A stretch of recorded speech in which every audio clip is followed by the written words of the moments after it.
আমি তো অনেক সময় অনেক গল্প আপনাদের সাথে শেয়ার করি। আজকে একজন গরিব দুঃখী রিক্সা চালকের গল্প শেয়ার করব।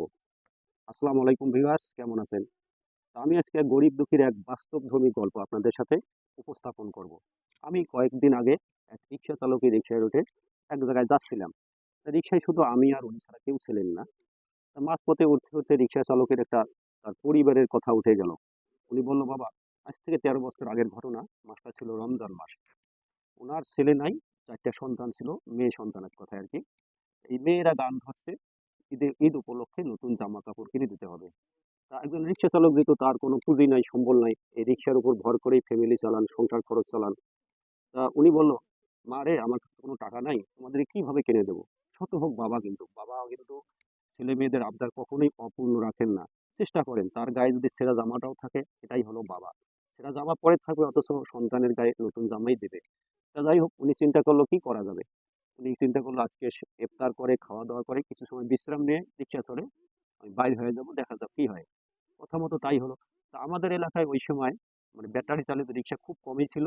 পায়ে চালিত রিক্সা ছিল, যেখানে অনেক কষ্টে রিক্সা বহন করা লাগতো। উনি কথা মতো ইফতার করে খাওয়া দাওয়া করে বেরিয়ে পড়লেন। মানে বাড়ির থেকে প্রায় 12 থেকে 13 কিলোমিটার দূরে রিক্সা নিয়ে বসে আছেন যে কি ভাড়া পাওয়া যাবে। উনি থাকতে থাকতে রাত প্রায় 12:30 থেকে 1টা বেজে গেল। এই সময় ঢাকাতে একটা নাইট ক্রুজ আসলো, অর্থাৎ ঢাকা থেকে আমাদের এলাকায় বিভিন্ন মালামাল আসতো আর কি। এই নাইট ক্রুজে 10টা মেশিন আছে, অর্থাৎ শ্যালো মেশিন, সেচ চালিত মেশিন, যেটা দিয়ে পানি উত্তোলন করা হয়। তো ওই শ্যালো মেশিনের বিভিন্ন জায়গায় যাবে, 2টা মেশিন যাবে ওখান থেকে প্রায় 32 থেকে 35 কিলোমিটার দূরে। এই 35 কিলোমিটার দূরে 2টা শ্যালো মেশিন তাকে নিয়ে যেতে হবে। এই 2টা মেশিন নিয়ে যাওয়ার কন্ট্রাক্ট হয়ে গেছিল তার সাথে 5,500 টাকা। এক সময় উনি আমার কাছে দুঃখ করলো, বাবা, এই পায়ে চালিত রিক্সা বহন করতে আমার অনেক কষ্ট হয়েছে। আসলেই তো যেহেতু অনেক ভারী ছিল, উনি নিয়ে গেলেন এবং সকাল 7টা বাজে তার বাড়িতে পৌঁছেছেন। পৌঁছানোর পরে এই লোকটা এত একটা ভালো লোক ছিল যে তাকে 5,500 টাকার জায়গায় আরো 1,000 টাকা তাকে বেশি দিয়েছেন, যেহেতু অনেক দূরের পথ ছিল। তো যাই হোক, উনি যখন চিন্তা করলেন কি করা যায়, আমি তো প্রায় 5,500 থেকে 6,000 টাকা ইনকাম করলাম, এখন বাড়ি যাই। বাড়ি আসতে আসতে যা হয় হবেই, যেহেতু অনেক দূরের পথ।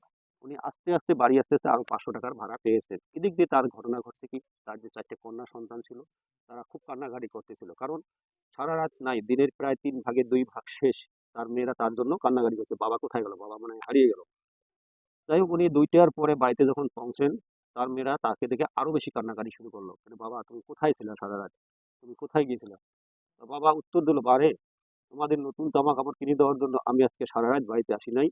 যাই হোক, আমার আল্লাহর রহমতে 7,000 টাকা ইনকাম হয়েছে, তোমাদের আজকে নতুন জামা কাপড় কিনে দেবো। এদিক মধ্যে সে ইফতার করে রাতে খাওয়া দাওয়া করে তার 4টে মেয়েকে নিয়ে রিক্সায় করে সে বাজারে গেল তার মেয়েকে কাপড় চোপড় কিনে দেওয়ার জন্য। 4 মেয়েকে কাপড় চোপড় কিনে দিলেন। এবং সে যেহেতু একজন সন্তান, তারও বাবা মা আছেন, এই বাবা মার কথা চিন্তা করে মায়ের জন্য একটা শাড়ি এবং বাবার জন্য একটা পাঞ্জাবি এবং লুঙ্গি কিনে দিলেন। এটা কোনো গল্প নয় ভাই, এটা একটা বাস্তব রিক্সা চালকের তার পরিবারের কথা, অর্থাৎ তার দুঃখের কথা। কেমন লাগলো? ধন্যবাদ, সবাইকে জানাবেন। আর ছেলেদের জীবনটাই কিন্তু এরকম ভাই, ছেলেরা কখনো নিজেদের নিয়ে চিন্তা করে না। বিশেষ করে যারা বিবাহিত ছেলে আছেন, তারা কিন্তু চিন্তা করেন যে সবসময় ছেলেমেয়েরা সুখে থাকুক, এটাই হলো ছেলেদের ধর্ম।